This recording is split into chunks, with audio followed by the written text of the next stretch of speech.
আসসালামু আলাইকুম রহমতুল্লাহ বরকাতুহ। ওয়ালাইকুম আসসালাম রহমতুল্লাহ বরকাত। সম্মানিত শাইখ, জি। আমি বাংলাদেশ থেকে বলতেছি। শাইখ, আমার প্রশ্ন হচ্ছে, আমি আসলে বিশ্ববিদ্যালয়ে পড়াশোনা করছি, তো পড়াশোনা থাকা অবস্থায় আলহামদুলিল্লাহ দিনের সাথে, প্রকৃত দিনের সাথে পরিচয় হয় আর কি। তো আসলে তারপর আমার হচ্ছে বিশ্ববিদ্যালয়ে পড়াশোনা শেষ করার পর আমার বিয়ে হয়। তো ওইখানে আমার হাজবেন্ড এবং আমার দুজনেরই আমাদের ইচ্ছা ছিল যে আমরা আর কি, আমি জব করব না। তো ওর মতো ট্রাই করতেছিল অনেক, তো আসলে ওর ওইভাবে মানে গভর্নমেন্ট জবে ট্রাই করতেছিল, হয়নি আর কি। তো এরপরে একটু সহজ হওয়ার জন্য আমিও দুই একটা জবে মানে পরীক্ষা দেই।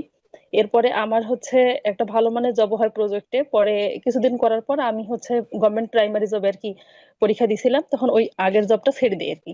মানে আমার আসলে মেইন উদ্দেশ্য ছিল মানে পর্দা প্লাস হচ্ছে ইসলামিক দৃষ্টিকোণ থেকে এ করার জন্য আমি জবটা ছেড়ে দিই। তো আমার প্রাইমারিতে অবশ্যই। জব হওয়ার অনেক পরে আমার হাজবেন্ডের আসলে জব হয়, প্রাইভেট জব, আসলে গভর্নমেন্ট জব হয়নি। তো এই ক্ষেত্রে আমি আমার কর্মপরিবেশে আমরা 11 জন স্টাফ, তার মধ্যে 7 জন আমরা আর কি ফিমেল। তো এক্ষেত্রে আমি চেষ্টা করি সর্বোচ্চ আমার পর্দা মেনটেন করার জন্য। শুধু ক্লাসরুমে আমি হুম, বাচ্চাদের সামনে মুখ খোলা রাখি, আর অফিস জি, রুমে বাকি টাইম দিয়ে করি। তো এই ক্ষেত্রে আসলে আমার ফ্যামিলিগত অবস্থা খুব একটা ভালো না, আসলে আমাদের বাসা নাই, আমার ভাসুরের বাসায় আমরা থাকি। আর এরকম হুম, চাষাবাদের জমিও নাই আর কি। তো আমার ইচ্ছা আছে আমি জবটা ছেড়ে দিব, আল্লাহ। এই জবটা ছেড়ে দিব। তো আসলে আমাদের নিয়ত হচ্ছে যে উম, আমরা একটা অ্যাটলিস্ট বাসা করা পর্যন্ত জবটা কন্টিনিউ করার। আর পাশাপাশি আমি ইউনিভার্সিটি লাইফ থেকেই দাওয়াতি কাজ করি। তো এই ক্ষেত্রে আসলে মাশাআল্লাহ। মানে আমার ইনকামটা এখন হালাল হবে কিনা, আর আল্লাহ আসলে আমি কবুল দাওয়াতি করুন। কাজটা করতে পারবো কিনা, এটা আর কি আমার প্রশ্ন ছিল। জাযাকাল্লাহু খায়রান, বারাকাল্লাহু ফিকুম। বারাকাল্লাহ। প্রথম কথা, শেষ কথাটির প্রথম কথাই বলি যে আমি দাওয়ার কাজ করতে পারবো কিনা। আপনি যে কোনো অবস্থায় দাওয়ার কাজ করতে পারেন, এমনকি যারা আমল করতে পারে না বা করে না, ঘাটতি আছে, সেও দাওয়ার কাজ করতে পারে। সঠিক কথা বলতে কোনো দোষ নেই। একজন লোক তাহাজ্জুদ পড়ে না, সেই জন্য তাহাজ্জুদের জন্য মানুষকে উৎসাহিত করতে পারবে না। একজন সোমবার বৃহস্পতিবার সিয়াম রাখে না, সেই জন্য সিয়ামের কথা বলতে পারবে না। আমি 6 সওয়ালের রোজা রাখবো না, সেই জন্য আপনাদেরকে 6 সওয়ালের রোজা স্মরণ করাইতে পারবো না, সওয়াল মাসের 6টি রোজা। অবশ্যই পারবো, কেন পারবো না? জরুরি নয়, কিন্তু আমার ফরজ অজেব ঠিক রাখতে হবে। আমার বাহ্যিক দৃষ্টিতে আমার মধ্যে বড় দোষ না থাকে। যদি বড় দোষ থাকে আর ভালো ভালো কথা বলি, তাহলে আমার কথাগুলির আপনাদের ওপর ভালো প্রতিফলন হবে না, কথাতে বরকত থাকবে না, কথার তাসির হবে না, আপনারাও সংশোধন হতে পারবেন না।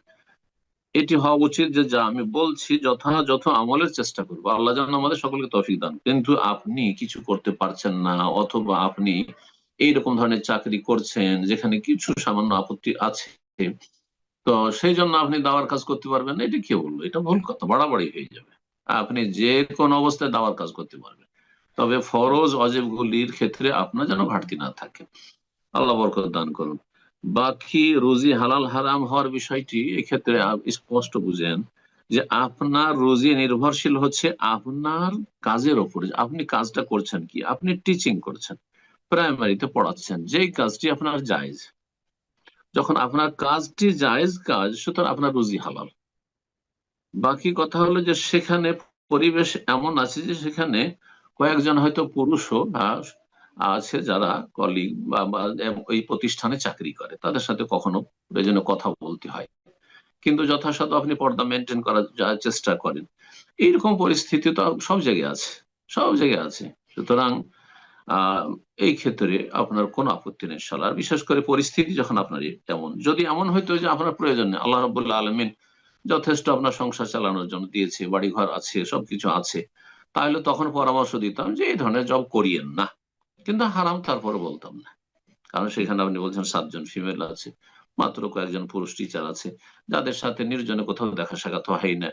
আর যদি কখনো মিটিং হয় ধরেন, তো তাদের একেবারে পাশাপাশি বসলেন না, একটু দূরত্ব বজায় রাখলেন, কথা বললেন তো নেকাবের সাথে, পর্দার সাথে। আহ কোনো অসুবিধা নেই ইনশাআল্লাহ। সুতরাং এইরকম চাকরি ছাড়ার পরামর্শ আমি মুসলিম বন্ধুদেরকে দেব না, করেন এরকম চাকরি। হ্যাঁ, হতে পারে যে আপনার এই রিজিক দিয়ে আপনি আপনার সংসারেও আপনি ছেলে মেয়েদের প্রতিপালন আপনার জন্য সহজ হবে। আর এখান থেকে কিছু দান সাদকা করতে পারবে, দান সাদকা করতে পারে। নবী সাল্লাল্লাহু আলাইহি ওয়াসাল্লাম একজন সাহাবীকে বলছেন, যে সাহাবিয়া তার খেজুরের বাগানে গিয়ে সেখান থেকে খেজুর টেজুর পেড়ে নিয়ে আসবে, এটা মহিলার কাজ না, সাধারণত পুরুষদের কাজ। হ্যাঁ, তো নবী সাল্লাল্লাহু আলাইহি ওয়াসাল্লাম, যুদ্ধে নাখলাকি, তোমার খেজুর বাগান থেকে তুমি খেজুর কেটে পেড়ে নিয়ে আসো। আর তারপরে তার দ্বারা হয়তো তুমি কিছু ভালো কাজ করতে পারবে অথবা সাদকা করতে পারবে।